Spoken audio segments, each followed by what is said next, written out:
우리 앞뒤 좌우에 있는 분들과 반갑게 한번 인사를 나누시겠습니다. 하나님은 성도님을 사랑하십니다.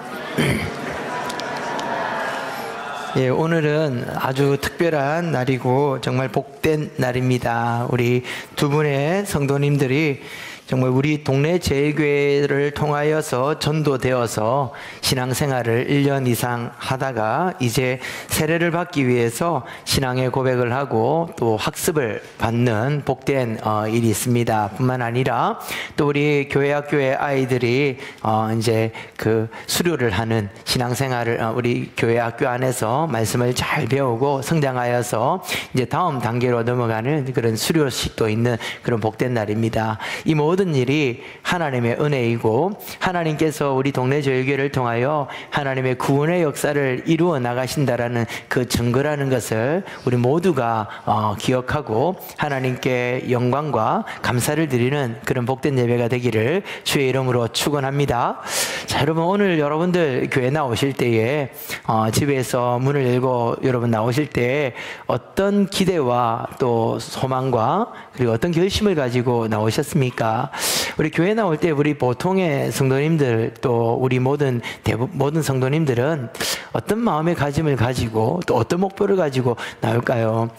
우리 교회 오면 좋은 분들도 만날 수 있고 또 예배를 통하여 은혜도 받고 또 교제를 통하여 또 위로와 기쁨을 누리기도 합니다. 그러나 우리 모든 성도님들이 꼭 기억해야 될 것은 우리가 주일마다 예배를 위하여 나올 때 우리 마음에 동일한 목표, 간절한 우리의 소원은 예수님을 만나는 것입니다. 오늘 이 예배 시간을 통해서 우리 모든 성도님들이 여러분들을 찾아오시는 예수님을 만나는 은혜가 있기를 주님의 이름으로 축원합니다. 또한 우리의 신앙의 목표는 무엇이 되어야 합니까? 예수님을 더 많이 알아가는 것, 예수님을 더 많이 경험하는 것이 우리 신앙의 목표가 되어야 될 것입니다. 어제 제가 친하게 지내는 목사님 한 분과 식사를 하며 교제하며 이야기를 나누는데 정말 큰 도전과 은혜를 받는 말씀을 하시는 거예요. 목사님께서 이전에 정말 그 하나님의 그 은혜의 첫사랑으로 가슴이 뜨거울 때 자는 시간이 아깝더라는 것입니다. 자는 시간이 아까울 만큼 뭐가 그렇게 간절했습니까? 라고 물으니까 하늘의 별들과 하늘의 달들은 잠도 자지 않으면서 밤새도록 하나님의 영광을 노래하고 온 세상 가운데 하나님의 영광의 빛을 비추는데 자기도 그러고 싶다라는 거예요. 자는 시간마저도 하나님을 더 알아가고 하나님과 교제하고 하나님을 만나는 그런 시간을 가지고 싶더라, 그런 이야기를 나누었습니다. 제가 그 말이 얼마나 크게 은혜가 되고 도전이 된지 모르겠습니다. 저를 비롯한 우리 모든 동네 제일교회 성도님들이 2025년 다가오는 새해에는 우리 예수님을 더 많이 알아가고 예수님을 더 많이 닮아가는 그런 성도님들 되시기를 주님의 이름으로 축원합니다. 우리 그런 의미에서 우리 인사를 한 번 더 나눌까요? 옆에 있는 분들에게 예수님을 더 많이 알아갑시다. 예. 오늘 여러분들과 함께 나누게 될 이 성경의 말씀은 예수님은 누구인가? 라는 것을 우리에게 정확하게 말씀하여 주시는 본문의 말씀입니다. 마태복음을 계속해서 나누고 있는데 마태복음 1장, 2장 뿐만 아니라 앞으로 모든 말씀들이 그러하지만 특별히 마태복음 1장과 2장에서는 예수님이 누구인가를 우리에게 알려주시고 그리고 선포하시는 말씀이에요. 성경에 보면 예수님께서 살아오신 모든 생애 가운데 거의 대부분은 30세 이상의 예수님의 그 공생애만을 다루고 있습니다. 그리고 예수님의 탄생의 기사가 기록되어져 있고요. 그런데 성경에서 예수님의 어떤 생애 가운데 아주 부족하게 아주 조금 나오는 것들이 뭐냐면 예수님의 유아 시절 그리고 소년기 그리고 청소년기에 대해서는 성경이 그렇게 우리에게 우리에게 자세하게 알려주고 있지 않습니다. 그래서 많은 사람들이 추측을 하고 예상을 하고 또 이상한 소문들을 내기도 하죠. 그런데 그 성경이 감추고 있고 알려주지 않는 그 일들 가운데 유일하게 예수님의 유년기에 대한 이야기가 오늘 우리가 읽은 이 본문에 나오는 이야기입니다. 오늘 본문은 예수님의 유년기 시절에 있었던 세 가지의 사건을 우리에게 소개해 주시면서 이 세 가지의 사건이 구약 성경에 나오는 그 구약의 예언을 성취하시는 하나님의 말씀을 이루시는 일이라는 것을 우리에게 알려주고 있다는 것이죠. 이 세 가지의 사건과 이 세 개의 예언이 어떤 관계가 있고 또 이 예언을 통해서 우리에게 예수님에 대해서 어떻게 말씀을 하고 있는지 여러분들과 함께 나눠보려고 합니다.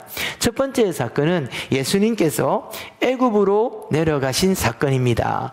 이것은 하나님께서 요셉에게 현몽하셔서 이제 헤롯이 예수님을 죽이려고 하니까 헤롯을 피해서 애굽으로 피난을 가라라는 하나님의 지시를 받고 요셉과 마리아와 예수님이 애굽으로 내려간 사건이라는 것이죠. 쉽게 말해서 안전을 위해서 애굽으로 이사를 가신 겁니다. 그런데 이 단순한 사건을 마태는 어떻게 우리에게 설명하고 있냐면 이것은 하나님께서 선지자들을 통해서 애굽으로부터 내 아들을 불러내었다라는 호세아서 11장 1절의 말씀을 성취하는 사건이다라고 말씀을 하고 있습니다. 호세아서 11장 1절에서 말씀하고 있는 내 백성을 애굽에서 불러내었다라는 것은 과거에 모세를 통하여 이스라엘 백성들을 구원하신 그 출애굽의 사건을 말씀을 하는 것입니다. 그래서 하나님께서는 모세를 통해 이스라엘 백성들을 애굽에서 구원하셨는데 이제 이 예수가 누구인가? 예수님은 모세처럼 자기 백성들을 애국과 같은 이 세상 나라에서 구원하실 메시아이시고 자기 백성들의 죄에서 구원하실 그런 구원자시다라는 것을 우리에게 보여주시려고 이 말씀을 하고 있다라는 것이죠. 그런데 여기서 우리가 좀 이상한 부분들을 발견해야 합니다. 왜냐하면 예수님께서 자기 백성들을 애굽에서 구원하실 자, 이 애굽이라는 것은 성경에서 언제나 세상을 상징하고 마귀 사단이 다스리는 이 죄악된 세상 나라를 의미하는 장소입니다. 즉 애굽에서 구원을 하신다라는 것은 자기 백성들을 죄악된 이 세상 나라에서 구원하실 자, 불러내실 자라는 것을 말한다라는 것이죠. 그런데 그 시점이 만일 그러하다면 예수님께서 애굽에서 나올 때에 이 예언이 성취되었다라고 말하는 게 맞지 않을까요? 지금 예수님은 요셉과 함께 애굽으로 들어가셨습니다. 애굽으로 들어가는 이 사건의 시점에서 마태는 하나님께서 자기 백성, 내 백성을 불러내셨다라는 이 말씀을 성취하셨다, 성취할 거다라는 것이 아니라 불러내었다라고 확정하고 있다라는 것이죠.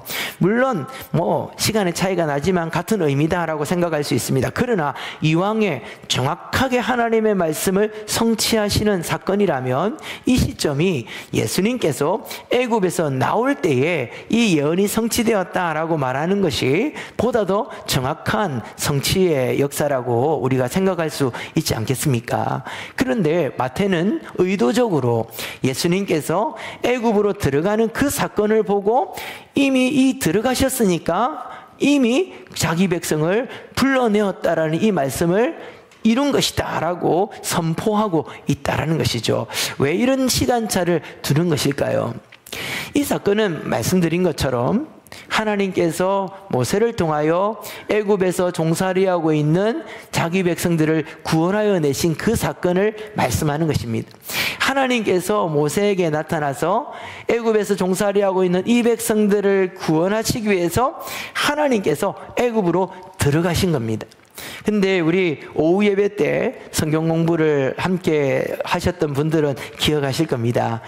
여호와 하나님께서 애굽으로 들어가실 때 당신의 이름을 모세에게 여호와 야훼라는 이름으로 나타내시고 계시하셨습니다. 그 야훼라는 이름, 여호와라는 이름의 의미가 무엇이라 그랬죠? 나는 스스로 있는 자다라고 번역을 했지만 그 이름의 정확한 의미는 나는 스스로 구원하는 자다.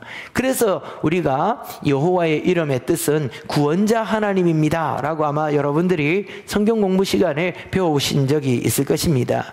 그리고 우리가 방금 전 예배를 시작할 때 십계명을 함께 봉독하면서 이 십계명 서문에서 하나님께서 당신의 이름을 어떻게 계시하십니까? 나는 너를 애굽 땅 종되었던 곳에서 인도하여 낸 내 하나님 누구라고요? 여호와니라. 이 여호와는 자기 백성을 인도하여 구원하신 하나님의 이름입니다. 하나님께서는 자기 백성들을 애굽에서 구원하시기 위하여 애굽으로 들어가셨는데 그때 하나님께서 어떤 이름으로 들어가셨습니까? 구원자 하나님 야훼라는 이름으로 들어가셨어요. 그래서 들어가실 때 모세에게 내 이름이 여호와다 라고 말하는 것은 내가 구원자의 이름으로 왔다, 내 이름을 걸고 반드시 내 백성들을 구원하여 낼 것이다 라는 하나님의 의지가 그 이름에 담겨져 있는 것이죠.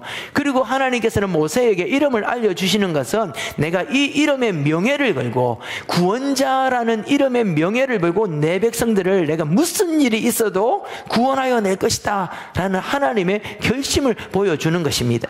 그리고 실제로 우리가 아는 것처럼 출애굽기의 기사를 통해 우리가 확인하는 것은 하나님께서 그 이름의 명성대로 자기 백성들을 구원하여 내셨던 것이죠. 그 하나님께서 이제 다시 애굽으로 내려가십니다. 이번에 애굽으로 내려가실 때 하나님의 이름은 무엇입니까? 자기 백성을 저희들의 죄에서 구원하실 메시아 예수라는 이름으로 들어가시는 것이죠. 여호와 하나님이 야훼의 이름으로 여호와의 이름으로 애굽으로 들어가 그 백성들의 구원을 이루신 것처럼 이제 예수님께서 이 땅에 내려오신 것은 마치 여호와 하나님이 애굽으로 내려가서 자기 백성을 구원하신 것처럼 애굽과 같은 이 세상에 예수의 이름으로 하나님이 오셔서 우리를 반드시 구원하여 내시고야 말겠다라는 하나님의 의지와 예수님의 그 결심이 엿보이는 것입니다. 즉 다시 말해서 예수가 애굽으로 들어갔다라는 것은 무엇을 전제하는 것입니까? 자기 백성을 구원하시겠다라는 것을 전제하는 것입니다. 그리고 그 구원은 반드시 이루어진다라는 것이죠. 지금 마태는 예수님이 애굽으로 내려가는 그 사건을 보고 내 백성을 불렀다라는 이 말씀을 이루어진 것이다 라고 보고 있는 것입니다. 이것은 예수님이 이 땅에 오신 것이 우리를 이 죄악된 세상에서 구원하시기 위하여 오신 것이고 이 구원은 예수의 이름을 걸고 이루어질 확실한 구원이며 반드시 이루어질 구원이며 하나님의 열심으로 이루고야 말겠다라는 하나님의 결심과 선포가 담겨져 있다라는 것입니다. 사랑하는 성도 여러분, 예수님은 누구이십니까? 예수님은 이 땅에 무엇을 위하여 오신 분입니까? 자기 백성을 저희들의 죄에서 구원하실 구원자, 우리를 죄악된 세상에서 구원하여 하나님 나라의 백성으로 삼으실 구원자로 예수님께서 이 땅에 오셨다라는 것을 믿으시기를 바랍니다. 그리고 그 이름을 믿는 자는 내 아들을 그곳에서 불렀다라고 말씀하신 그 구원의 역사가 그 믿음으로 말미암아 우리에게 반드시 성취되어진다라는 것을 믿고 그것을 자랑하며 선포하여 나아가시는 우리 모든 성도님들 되시기를 주의 이름으로 축원합니다. 두 번째의 사건은 헤롯이 예수님을 죽이기 위하여서 베들레헴에 있는 2세 이하의 모든 유아들을 학살하는 끔찍한 사건입니다. 그런데 이 사건을 보는 이 마태가 이 사건을 보면서 예레미야 31장 15절에 나와 있는 예레미야의 예언이 성취되어진 것이다 라고 그가 말을 하고 있습니다. 그 예언의 말씀이 어떤 어떤 말씀입니까? 라마에서 슬퍼하며 크게 통곡하는 소리가 들리니 라헬이 그 자식을 위하여 애곡하는 것이라. 그가 자식이 없으므로 위로받기를 거절하였도다 라고 말을 하고 있습니다. 마태는 지금 베들레헴에 있는 2세 이하의 유아들이 헤롯에 의해서 끔찍하게 학살을 당하고 있는 이 비극적인 역사를 보면서 이것은 예레미야 31장 15절에 있는 이 역사가 성취되어진 것이다 라고 말을 한다는 것이죠. 근데 여러분, 느낌이 좀 이상합니다. 왜냐하면 하나님의 말씀에 대한 성취는 언제나 우리에게 희망과 소망이어야 합니다. 그런데 이런 비극적인 역사를 하나님이 이루셨다. 그리고 그것을 지금 마태가 선포한다라는 것은 무엇인가 자연스럽지가 않다라는 것이죠. 그걸 위해서 우리는 이 말씀의 의미를 위해서 우리는 무엇을 알아야 될까요? 예레미야 31장 15절의 말씀의 그 배경과 그리고 그 문맥을 한번 살펴보아야 한다는 것입니다. 그것을 통해서 하나님께서는 예수님이 누구인가라는 것을 우리에게 나타내고 있다는 것을 우리가 오늘 본문을 통해서 발견해야 됩니다.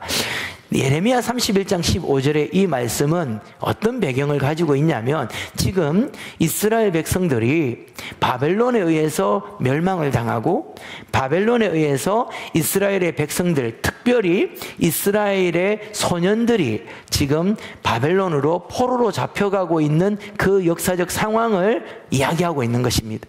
예레미야 선지자가 자기 백성들이 포로로 끌려가고 특별히 소년들이 끌려가는 그 모습을 보면서 지금 너무나도 슬퍼하는데 그 슬픔을 어떻게 표현하냐면 라헬이 통곡하고 슬피 부르짖는다라고 말을 하고 있습니다.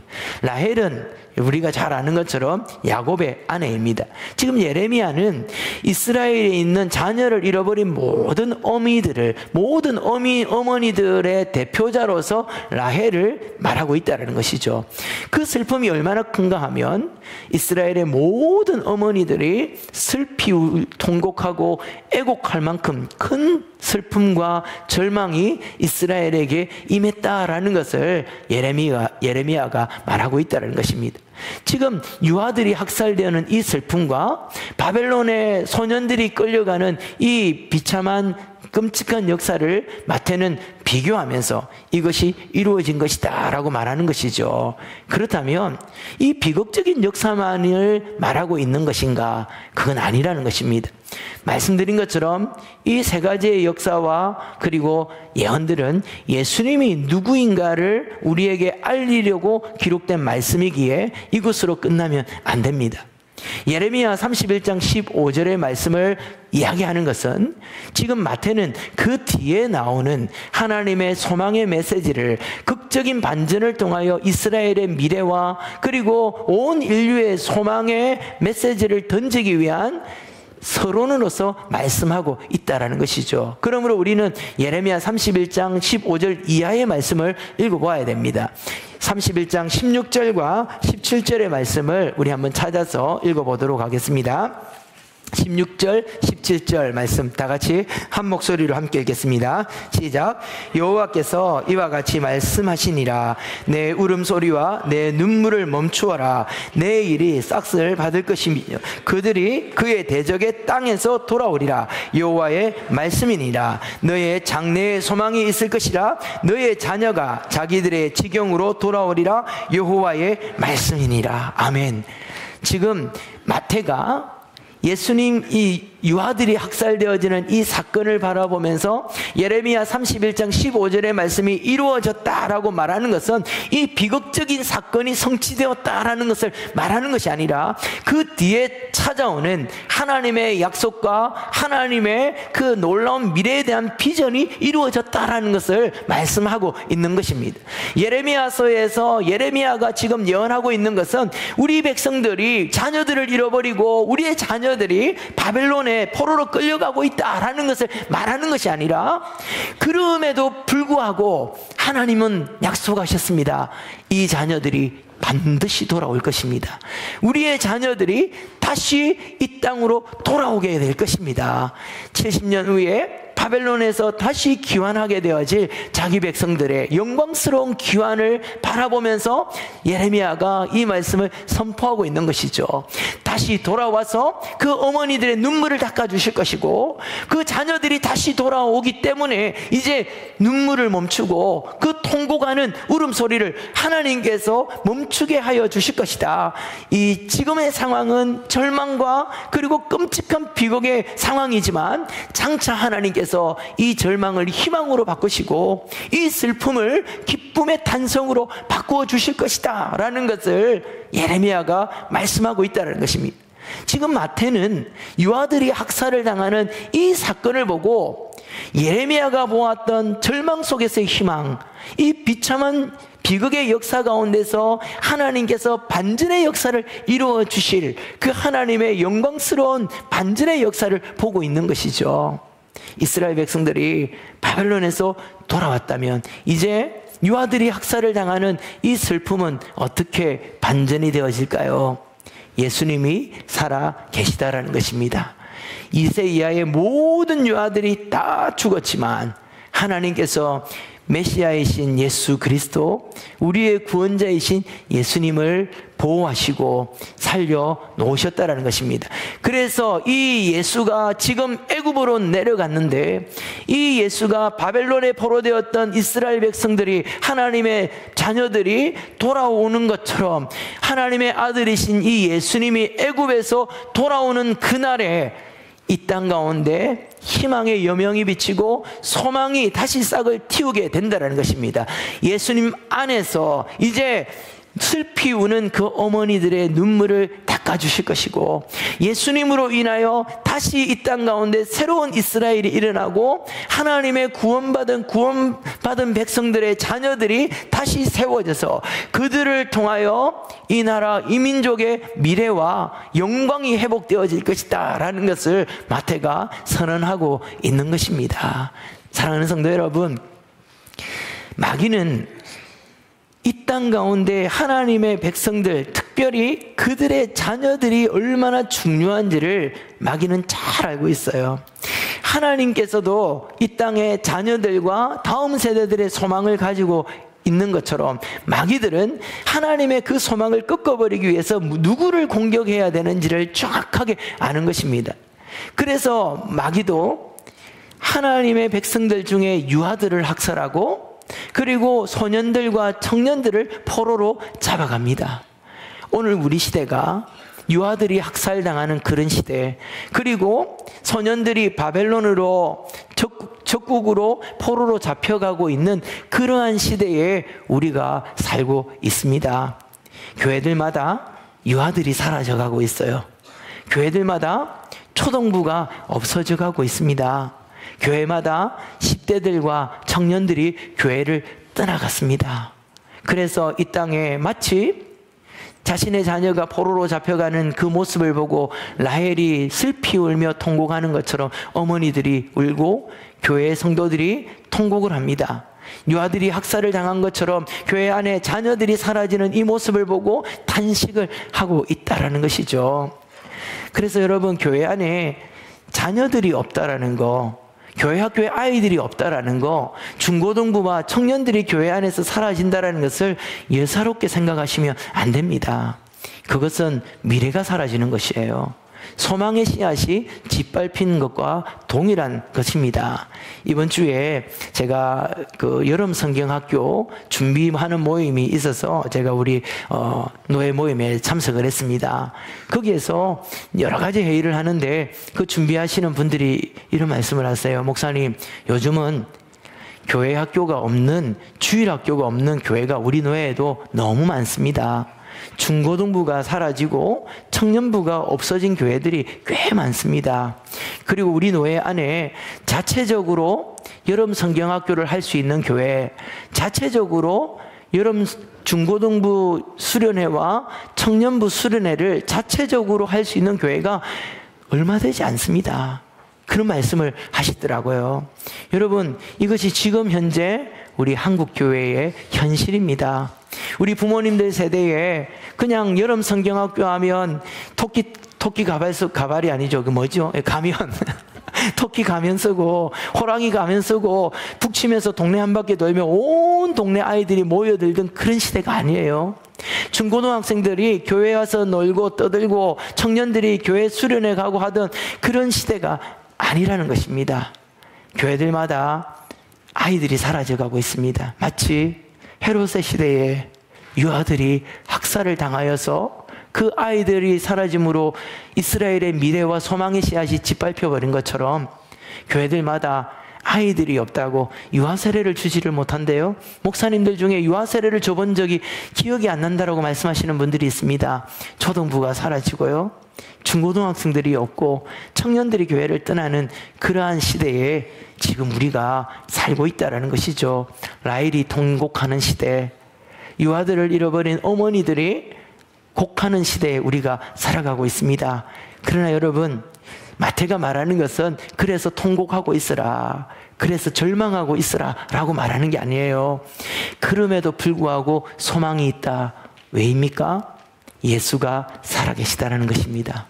예수께서 돌아오시면 다시 새로운 인류를 일으키시고 새로운 세대를 일으키시고 예수 안에서 일어날 거룩한 세대들이 일어날 것을 지금 마태는 바라보면서 그 희망을 노래하고 있는 것입니다. 라헬의 눈물이 바뀌어서 하나님을 찬양하는 노래가 되어지고, 아이들을, 유아를 잃어버린 그 어머니들의 통곡 소리가 하나님께 올려지는 감사의 찬양이 되어질 날들이 예수 안에서 이루어지실 것이다 라는 것을 지금 선언하고 선포하고 있는 것입니다.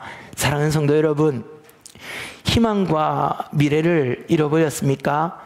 소망의 씨앗이 짓밟혀서 절망 가운데 지금 살아가고 있습니까? 우리는 어디에서 희망을 찾고 어디에서 소망을 찾을 수 있습니까? 오직 예수 그리스도 안에 있어야만 합니다.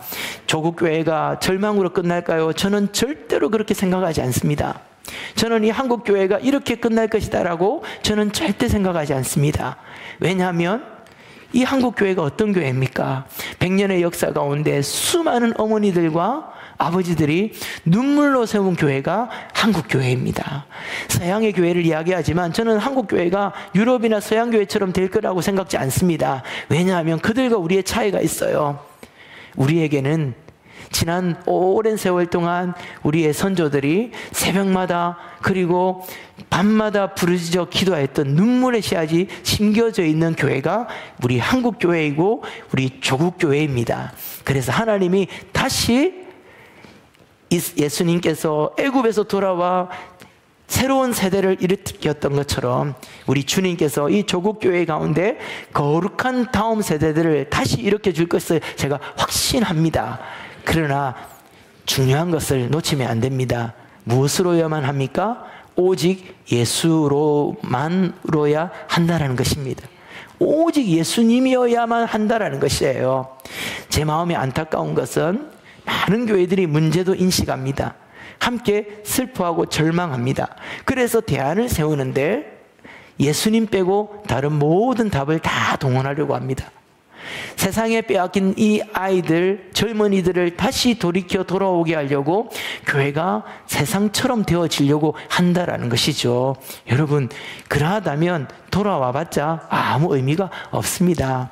답은 어디에 있습니까? 소망은 어디에서 발견할 수 있습니까? 오직 예수님 안에서, 오직 예수로만, 오직 예수님의 말씀으로만 이 모든 것들이 해결되어질 수 있다는 것을 우리 모두가 믿으시기를 바랍니다. 그래서 우리의 자녀들에게 예수를 심어주고 우리의 다음 세대들에게 예수님의 말씀을 심어주는 교회, 그리고 우리 모든 성도들이 절망 가운데 있다 할지라도 예수가 살아계시기에, 예수님이 우리를 위하여 함께 하시기에 어떤 어둠과 절망 속에서도 소망을 보고 희망을 보는 우리 모든 성도님들 되시기를 주의 이름으로 축원합니다.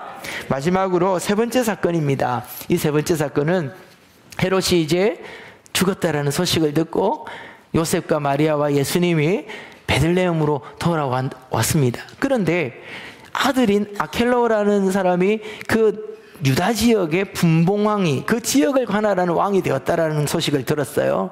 이 아켈라오는 자기 아버지 헤롯만큼이나 잔인한 그런 사람입니다. 그래서 무서워 떨고 있을 때 하나님의 사자가 현몽하여서 갈리 지방으로 가라 라는 말씀을 듣고 요셉과 그 가족들이, 예수님의 가족들이 갈릴리 지방 나사렛이라는 동네에 정착하여 살게 되었습니다. 그런데 이 사건을 두고 마태는 이것은 선지자가 말씀하신 대로 나사렛 사람이라 일컬음을 받을 것이다 라는 이 말씀이 이루어진 것이다 라고 성경이 기록하고 있다라는 것이죠. 근데 여기에 굉장히 어려운 해석의 문제가 하나 있습니다. 그것이 무엇이냐면 우리는 나사렛 예수 너무 익숙하게 들어왔던 그 예수님의 이름입니다. 그런데 지금 마태는 예수님이 나사렛 예수라라는 이름으로 불리어질 것이다 라고 한 것이 선지자의 예언이라고 말을 하고 있는데 구약 성경에는 그 어디에도 나사렛이라는 지명이 단 한 번도 나오지 않는다라는 거예요. 그리고 예수님이 나사렛 사람이라 일컬음을 받을 것이다 라는 이러한 구절도 단 한 구절도 나오지 않는다라는 것입니다. 그래서 여기에 굉장히 어려운 해석의 난제가 있습니다. 여러분 어떻게 된 것일까요? 여러분들 중에 혹시 설마라는 생각을 가지고 계신 분들이 있을지 모르겠는데 여러분 집에 가셔서 구약 성경을 아무리 뒤져보십시오. 나사렛이란 지명은 신약에만 나옵니다. 예수님이 나사렛 사람으로 올 것이다 라는 것을 단 어디에도 말씀하고 있지 않다라는 것입니다. 그러면 마태가 말하는 이 선지자의 예언은 무엇을 말하는 것입니까? 많은 이야기들이 있겠지만 제가 볼 때는 이렇게 해석하는 분들의 해석이 가장 정확하고 또 저는 맞다라고 확신을 합니다. 이 예언은 이사야서의 말씀을 하나님께서 이루시는 이사야서 11장에 나오는 예언을 이루시는 말씀이다라는 것이죠. 이사야서 11장 1절과 10절을 한번 찾아서 읽도록 하겠습니다. 우리 자막을 한번 띄워주십시오. 이사야서 11장 1절입니다. 한 목소리로 함께 읽겠습니다. 시작. 이새의 줄기에서 한 싹이 나며 그 뿌리에서 한 가지가 나서 결실할 것이요. 10절입니다. 그날에 이새의 뿌리에서 한 싹이 나서 만민의 기치로 설 것이며 열방이 그에게로 돌아오리니 그가 거한 곳이 영화로우리로다. 아멘. 여기에도 나사렛이라는 이름은 나오지 않는데 어떻게 된 것입니까? 자, 여기 보니까 이새의 뿌리에서 한 싹이 나고 그 뿌리에서 한 가지가 날 것이다 라고 말하고 있는데 이 한 가지가 바로 메시아를 의미하는 단어입니다. 그리고 이 한 가지로 상징되어지는 메시아는 바로 구원자 예수님을 의미하는 것이죠. 그런데 조금 이상한 것이 있습니다. 마태복음에서도 마찬가지고 모든 신약 성경에도 보면 예수님을 소개할 때에 이새의 아들이라고 말하지 않습니다. 다윗의 자손 예수라고 말을 하죠. 이것은 예수님께서 이 땅에 다윗 같은 왕, 다윗보다 더 위대한 왕으로 이 땅에 예수님이 오신다라는 것을 말씀하는 것인데 지금 여기에서는 이사야는 예수님이 다윗의 줄기에서 나는 것이 아니라 이새의 줄기에서 예수님이 나오신다라고 말씀을 하고 있습니다. 왜 그럴까요? 이것은 예수님께서 이 땅에 오실 때에 화려하고 아름답고 그리고 영광스러운 모습으로 오는 게 아니라는 거예요. 다윗은 왕입니다. 그러나 그의 아버지인 이새는 그냥 평범하고 그 당시에는 비천하게 여김을 받는 목자 중에 한 사람이었어요. 굳이 예수님을 메시아를 다윗의 자손이라고 소개하지 않고 이사야는 예언을 할 때에 이새의 줄기에서 이새의 자손에서 메시아가 나오신다라는 것은 이 메시아의 출신이 어떻다라는 겁니까? 비천하다라는 거예요. 그래서 그 모양도 흠모할 것이 없고 아름다운 것이라고는 찾아볼 수 없는 그런 남루하고 가난한 모습으로 예수님께서 메시아로 이 땅 가운데 오실 것이다 라는 것을 이사야가 예언을 하고 있는 것이죠. 거기다가 더 중요한 것이 있습니다. 여기에 한 가지가 나오는데 이 가지라는 단어의 히브리어 음력이 네체르라는 단어입니다. 그런데 이 네체르라는 단어와 나사렛이라는 단어를 두고 보면 히브리에는 모음이 없습니다. 자음만을 가지고 단어를 구성하는데 이 두 단어의 자음을 보면 같은 단어라는 것이죠.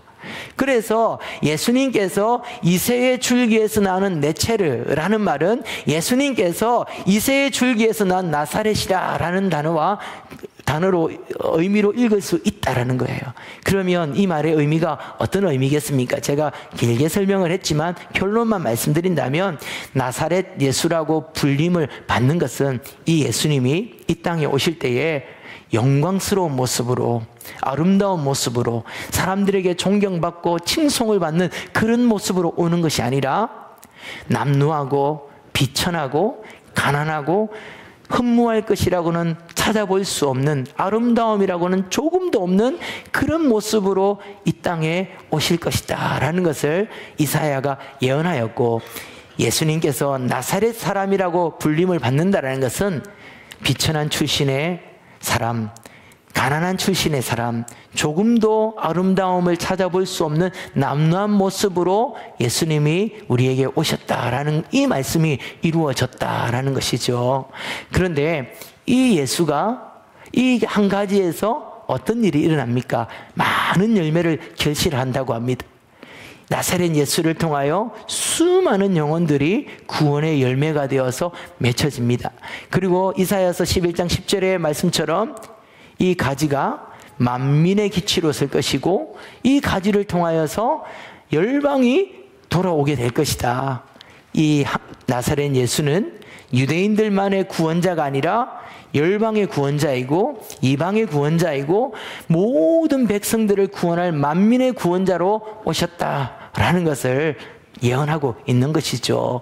그리고 그가 선 곳이 영화로울 것이다. 그는 비록 나사렛과 같은 촌동네, 가난한 동네, 비천한 곳에 오셨지만 그가 있는 그 나사렛이 예수로 말미암아 영광스러운 자리로 변화되어질 것이다 라는 것을 말씀하는 것입니다. 그래서 예수님께서 나사렛 사람이라고 칭함을 받게 되어지는 것이죠. 그런데 더 분명한 것은 이 나사렛이라는 동네가 왜 비천합니까? 왜 사람들에게 그렇게 무시를 당하는 동네가 되었을까요? 베들레헴도 가난하고 낙후된 지역이었습니다. 그러나 이 나사렛은 조금 더 특별함이 있습니다. 그 당시에 그 지역의 그 동네는 이방인들과 그리고 혼혈인들이 거주하는 그런 이방인들 동네였어요. 그리고 그 지역에 혼혈인들이 모여 사는 그런 동네였다라는 것입니다. 혈통의 순수성을 너무나도 중요하게 여기는 유대인들에게 이방인들이 모여 사는 동네, 혼혈인들이 모여 사는 동네는 그야말로 비천하고 그야말로 무시당하는 그런 동네라는 것이죠. 그런데 예수님께서 그 나사렛의 사람으로, 그 나사렛의 구원자로 오셨다라는 말씀은 예수님은 유대인들만의 메시아가 아니라 온 세상의 이방인들과 온 세상의 혼혈인들의 구주로 이 땅에 오신 하나님의 구원자라는 것을 나사렛에 이사가여 거주하심으로 그 예언을 이루시고 성취하신 것입니다. 사랑하는 성도 여러분, 예수님께서 나사렛 예수라는 이름으로 오셨기에 하나님의 자녀가 되어지고 하나님의 백성으로 우리가 인정을 받고 하나님 나라에 들어오게 되어진 것입니다. 사랑하는 성도 여러분, 예수님은 누구이십니까? 예수님은 이 죄악된 세상에 구원자 예수의 이름으로 들어오셔서 우리를 이 죄악에서 구원하신 구원자 예수님이십니다. 예수님은 누구이십니까? 절망과 희망을 찾아볼 수 없는 이 암담한 시대에 우리에게 진정한 소망의 빛이 되어주시고 진정한 미래의 희망이 되어주시는 분이 예수님이십니다. 예수님은 누구이십니까? 비천하고 천하고 가난하고 사람이 볼 때는 조금도 흠모할 것이 없는 그런 우리를 위하여 이 땅에 오셔서 우리에게 오셔서 비천한 우리를 영광스러운 하나님의 백성으로 구원하여 주시고 변화시켜 주시는 분이 바로 나사렛 예수 그리스도이십니다. 죄로 인하여서 이 세상에 포로가 되어져 있습니까? 우리의 삶이 너무나도 암담하여서 희망을 찾아볼 수 없고 미래의 소망의 씨앗이 짓밟힘으로 절망 가운데 있으십니까? 내 인생이 너무나도 비천하고 가난하고 너무나도 비극적이어서 그 어디에서도 희망과 또 소망을 이야기할 수 없는 그런 절망 가운데 빠져 있습니까? 구원자 예수 그리스도를 믿으십시오. 이 예수님이 우리를 구원하실 것입니다. 예수님이 우리의 소망이 되십니다. 예수님이 우리를 영광스럽게 하여 주실 것입니다. 이 예수로 말미암아 구원의 은혜, 이 구원의 영광을 누리시는 우리 모든 성도님들 되시기를 주님의 이름으로 축원합니다. 우리 이 시간에는